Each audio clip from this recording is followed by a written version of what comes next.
Bismillahirrahmanirrahim. Assalamualaikum warahmatullahi wabarakatuh. Anak-anak, hari ini kita masuk ke pertemuan keempat. Mata pelajaran produk kreatif dan kewirausahaan. Bab yang akan kita pelajari adalah sikap bekerja wirausahawan.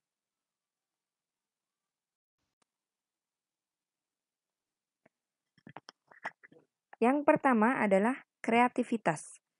Kreativitas adalah sebuah kemampuan seseorang untuk melahirkan sesuatu yang baru, baik berupa gagasan maupun karya nyata yang relatif berbeda dengan apa yang telah ada sebelumnya.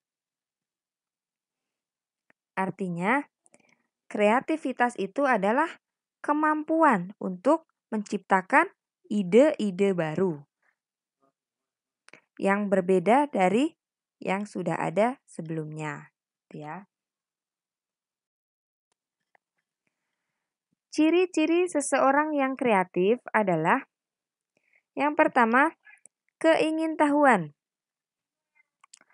Selalu ingin tahu bagaimana caranya memperbaiki sesuatu yang sudah ada atau mengeluarkan ide-ide yang berbeda dari yang sebelumnya. Yang kedua adalah dapat menerima perbedaan. Artinya, ketika seseorang memberikan ide yang lain, itu dia bisa menerima perbedaannya dari apa yang dia inginkan. Selama sesuatu itu baik, maka dia akan menerimanya. Yang ketiga adalah percaya pada diri sendiri. Artinya dia pede. Dia percaya dengan ide yang telah dia keluarkan. Selanjutnya adalah tekun. Dia selalu melakukan sesuatu dengan sungguh-sungguh. Selanjutnya adalah berani mengambil resiko. Kemarin ciri-ciri wirausahawan yang sukses itu adalah berani mengambil resiko. Itu pun sama dengan ciri-ciri orang yang kreatif. Dia berani mengambil resiko atau mengeluarkan ide-ide baru dan berani mengambil sebuah tindakan dengan tetap mempertimbangkan resikonya. Selanjutnya adalah keterbukaan pada pengalaman. Dia selalu memberikan keterbukaan pada pengalaman. Artinya, dia selalu welcome dengan pengalaman-pengalaman orang lain. Jadi, dia selalu menerima masukan dari pengalaman-pengalaman orang lain. Selanjutnya adalah tunduk pada standar dari pengawasan kelompok. Artinya, dia tetap memperhitungkan standar-standar yang ada. Selanjutnya adalah melihat segala sesuatu dengan cara yang tidak biasa. Gimana maksudnya? Maksudnya, dia selalu melihat sesuatu dengan cara yang berbeda dari orang lain. Dia selalu melihat bukan dari sudut pandang yang sama dari orang lain. Jadi, mempertimbangkan dari segi manapun. Dia melihat dari segi manapun.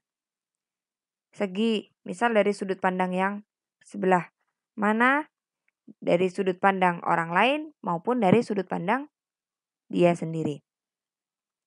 Selanjutnya adalah menerima dan menyesuaikan yang kelihatannya berlawanan. Jadi, ketika ide yang dia keluarkan itu berlawanan dengan orang lain atau ide yang orang keluarkan itu berlawanan dengan keinginan dia tetap menerimanya dan dengan menyesuaikan. Ya, menyesuaikan dengan ide-ide yang memang sudah distandarisasikan.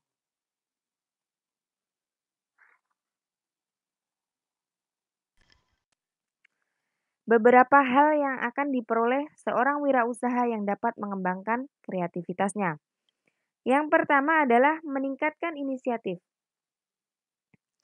Jadi, setelah kita melakukan atau mengembangkan kreativitas kita, mengeluarkan ide-ide baru, maka itu akan meningkatkan inisiatif.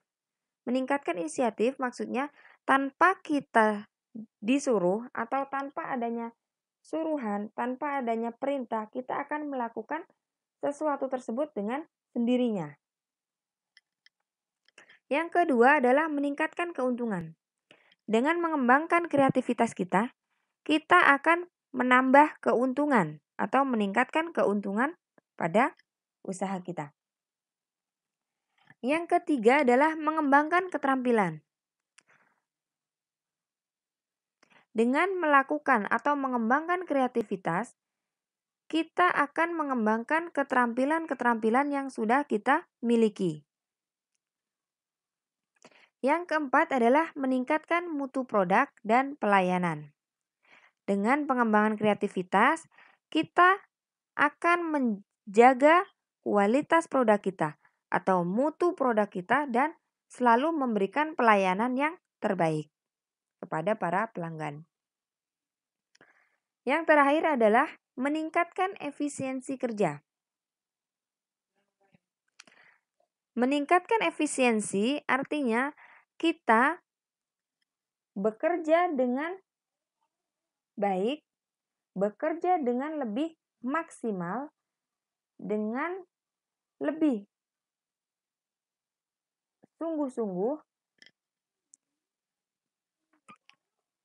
dengan waktu yang singkat, memperoleh kualitas yang lebih bagus.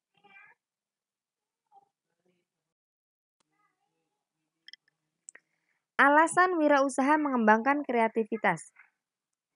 Yang pertama, keberhasilan dalam persaingan kerja bisa diperoleh dengan mengembangkan daya kreatif. Jadi, kenapa seorang wirausaha itu perlu mengembangkan kreativitasnya? Karena persaingan kerja itu sekarang sangat banyak. Dan dengan kreativitas itu kita akan memperoleh keberhasilan. Ya. Yang kedua, kreativitas merupakan sumber berharga dan harus dipelihara serta jangan disia-siakan.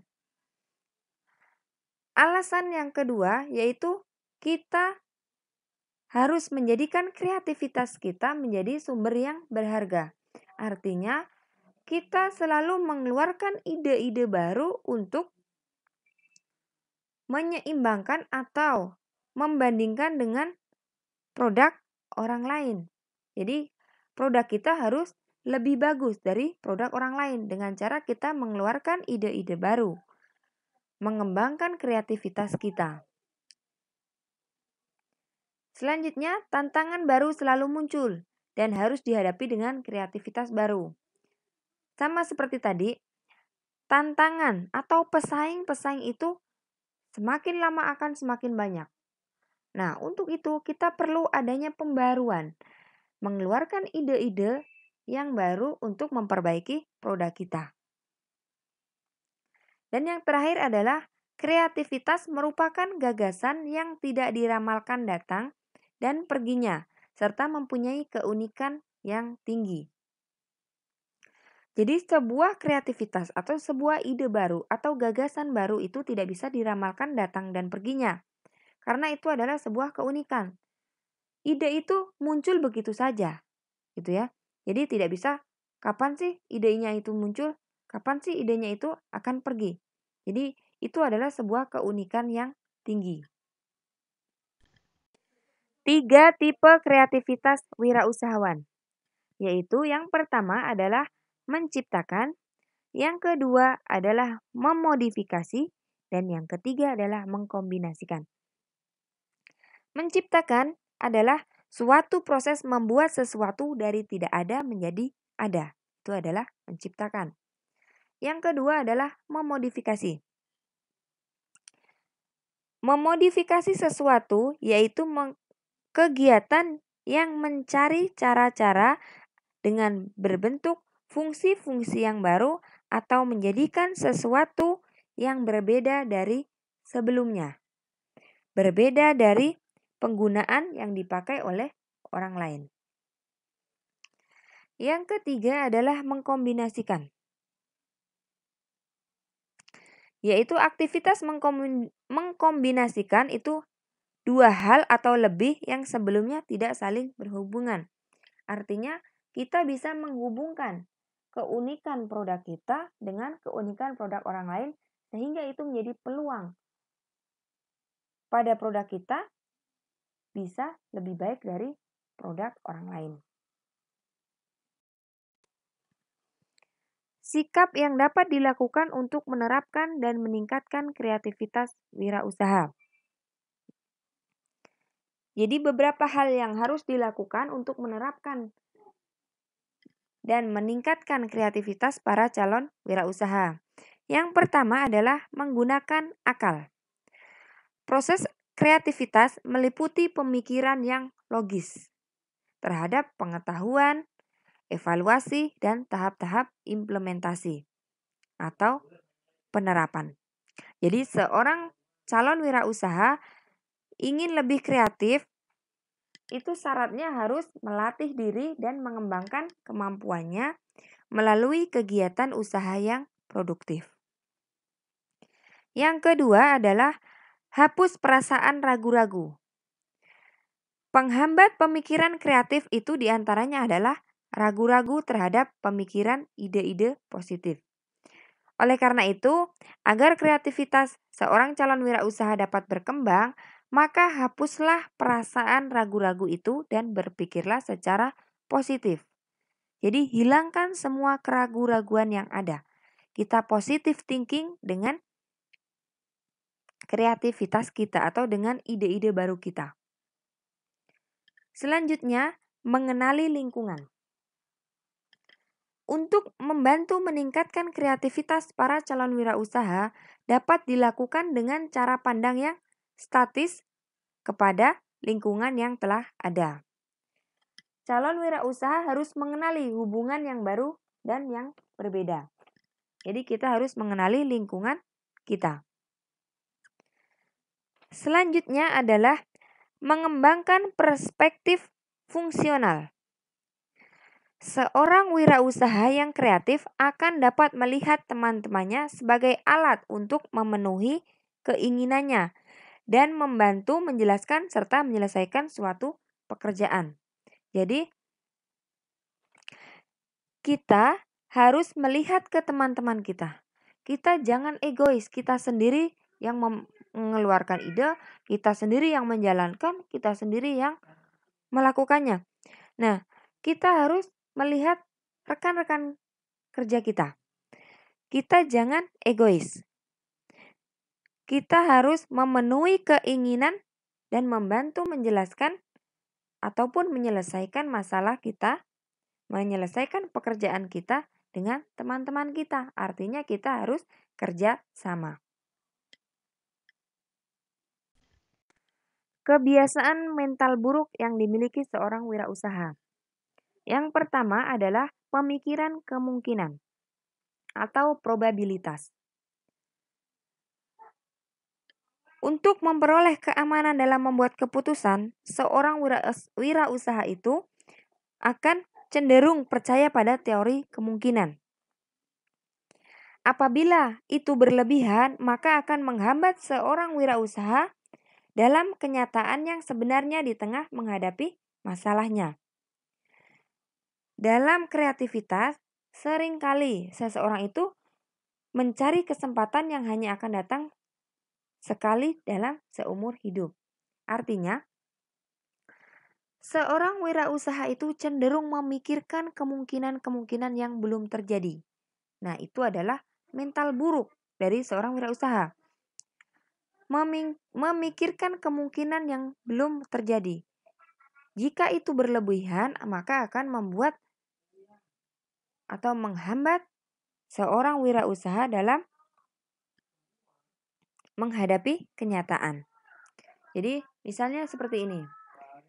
Dia berpikir, mungkin gak sih produk yang saya jual ini laku? Mungkin gak sih kita akan mendapatkan keuntungan dengan produk yang baru ini? Mungkin gak sih orang akan menyukai produk kita? Nah, Mungkin nggak sih ini yang akan menghambat seseorang dalam melakukan usahanya? Memikirkan kemungkinan itu boleh, tapi tidak boleh berlebihan sehingga menurunkan pemikiran positif kita, menurunkan semangat kita, ya. Yang kedua adalah stereotipe. Stereotipe itu adalah menilai seseorang berdasarkan persepsinya terhadap kelompok di mana orang tersebut dikategorikan. Artinya, kita menilai seseorang dari teman-teman mainnya, misal. Jadi, contohnya, saya menilai seseorang yang orang tersebut biasanya berteman dengan orang-orang yang suka mabuk atau suka nongkrong, gitu ya. Itu penilaian tersebut sebenarnya akan menjadi keterbatasan seorang usaha karena cara pandang tersebut itu hanya terlintas dari penglihatannya saja atau persepsinya saja.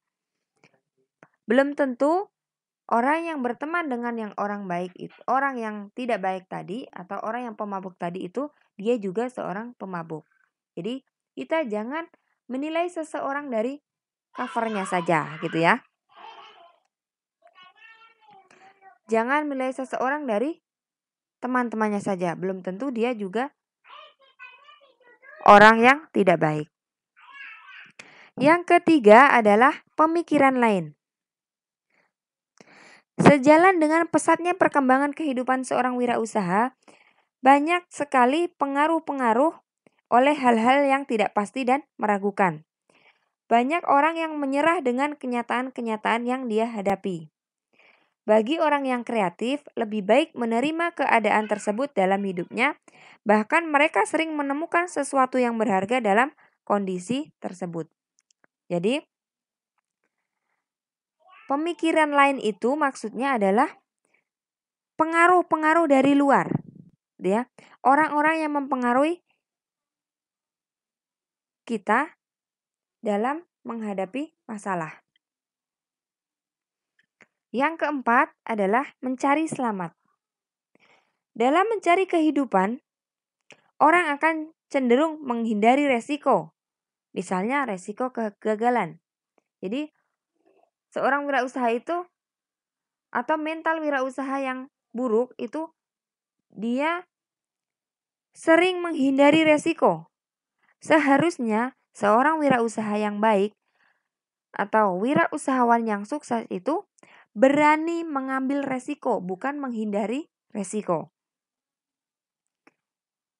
Bahkan dianggap sebagai permainan yang menarik dan dijadikan sebagai gurun untuk keberhasilan di masa yang akan datang. Jadi, mencari selamat itu adalah mental buruk seorang wirausaha. Seharusnya ketika kita mendapatkan suatu masalah, kita akan menjadikan masalah tersebut sebagai permainan yang menarik yang bisa menjadi tolak ukur keberhasilan kita di masa yang akan datang.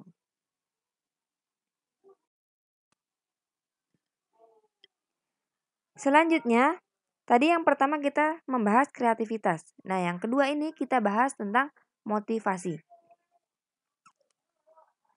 Pada umumnya, seorang wirausaha yang berhasil pasti memiliki motivasi yang kuat untuk berprestasi. Motivasi adalah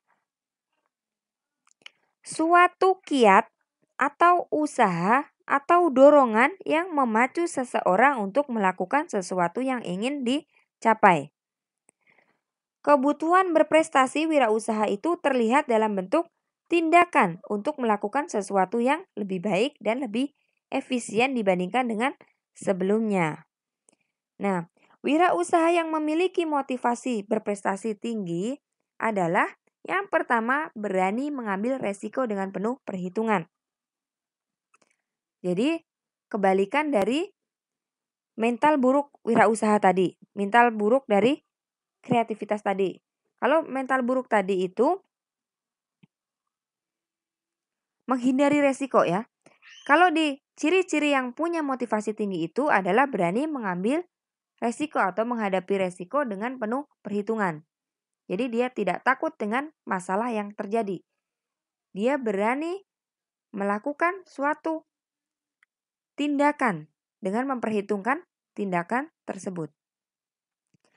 Yang kedua adalah menyukai tantangan dan melihat tantangan secara seimbang. Artinya, meskipun banyak rintangan, dia akan menyukai rintangan atau tantangan tersebut dan melihatnya dengan secara seimbang. Dan menghadapi tantangan tersebut dengan senang hati. Selanjutnya, ingin mengatasi sendiri kesulitan dan persoalan yang timbul pada dirinya.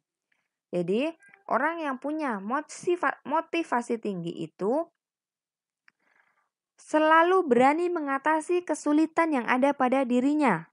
Jadi, nggak gampang menyerah. Nggak gampang merendah. Dia harus percaya diri, mengatasi kesulitannya sendiri yang ditimbulkan oleh ia sendiri. Selanjutnya, selalu memerlukan umpan balik yang segera untuk melihat keberhasilan dan kegagalan.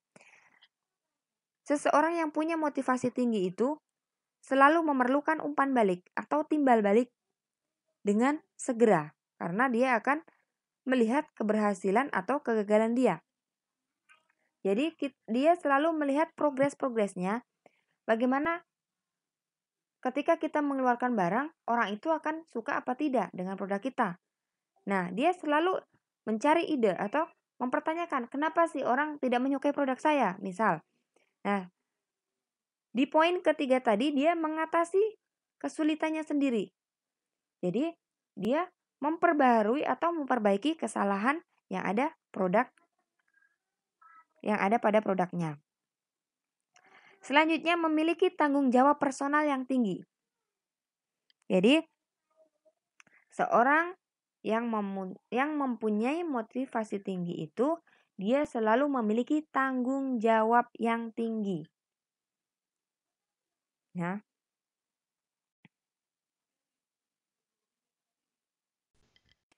Sikap bekerja efektif dan efisien.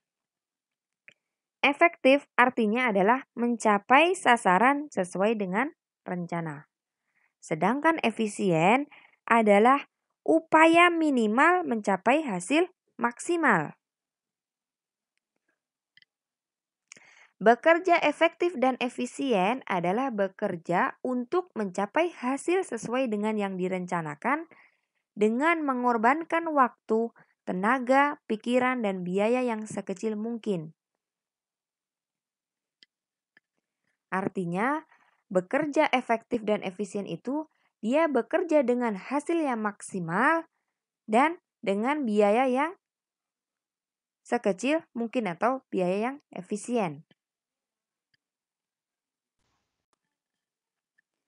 Perencanaan perilaku bekerja efektif dan efisien. Yang pertama adalah masa inkubasi, yang kedua adalah analisis sumber perencanaan, yang ketiga adalah sasaran jelas, realistis, dan menggairahkan. Yang pertama, masa inkubasi. Masa inkubasi itu adalah bisa dikatakan dengan masa tenggang ya. Jika sudah ada ide bisnis yang cocok, ide-ide itu dibiarkan mengendap terlebih dahulu. Tidak langsung dibuat rencana atau masa tenggang. Hal tersebut bertujuan agar ide tersebut semakin matang, perencanaan akan semakin mantap apabila dikerjakan dan ditanamkan secara lebih efektif dan efisien. Jadi, ketika kita punya ide, kita tidak langsung buru-buru membuat rencana. Kita pikirkan ide-ide itu dengan secara matang-matang. Supaya ketika kita sudah membuat rencana itu, kita dapat merencanakannya dengan mantap dan matang. Yang kedua, analisis sumber perencanaan. Jika dilakukan dengan baik mengenai analisis kekuatan, kelemahan, peluang, dan ancaman, berarti mengandung bahan-bahan yang penting untuk perencanaan bekerja secara efektif dan efisien. Jadi kita itu memikirkan, menganalisis sumber-sumber perencanaan yang kita buat. Yang ketiga adalah sasaran jelas, realistis, dan menggairahkan. Jadi, ketika tadi kita sudah mempunyai ide dan kita juga sudah membuat perencanaan. Dan yang ketiga itu kita harus membuat sebuah sasaran yang jelas. Kita punya tujuan yang jelas, yang realistis dan menggairahkan. Sasaran itu perlu direnungkan, dibayangkan, bahkan diidamkan semenarik mungkin, sehingga dapat menggairahkan minat pelaku bekerja secara efektif dan efisien. Jadi dengan sasaran yang jelas, yang realistis, dan yang menggairahkan atau membangkitkan semangat, maka orang yang bekerja pun akan tertarik gitu ya. Selanjutnya, unsur penunjang bekerja efektif dan efisien. Penunjang dari bekerja efektif dan efisien itu yang pertama adalah ketepatan. Tepat dalam membuat rencana, tepat dalam menentukan sasaran, tepat dalam memilih dan menggunakan metode atau tepat mengukur dan sebagainya. Jadi dia tepat dalam menentukan atau merenungkan, membuat sasaran itu semenarik mungkin atau sebaik mungkin secara tepat. Yang kedua adalah kecermatan. Cermat dalam memilih, mengerjakan pekerjaan, dan lain-lain. Jadi dia itu melakukan sesuatu dengan cermat, gitu ya. Yang ketiga adalah kecepatan. Cepat dalam menangkap kebutuhan konsumen, cepat dalam memperoleh informasi, cepat dalam melakukan suatu tindakan, gitu ya. Selanjutnya penghematan. Hemat di sini adalah hemat dalam menggunakan waktu, hemat dalam menggunakan tenaga, hemat dalam menggunakan biaya. Jadi apa yang dia kerjakan, apa yang dia keluarkan itu tidak sia-sia. Jadi dia menghemat waktu, menghemat tenaga, dan menghemat biaya. Dan yang terakhir adalah keselamatan. Artinya dapat menyelesaikan pekerjaan dengan selamat, sehingga tidak terjadi resiko-resiko yang harus ditanggung dan dibiayai.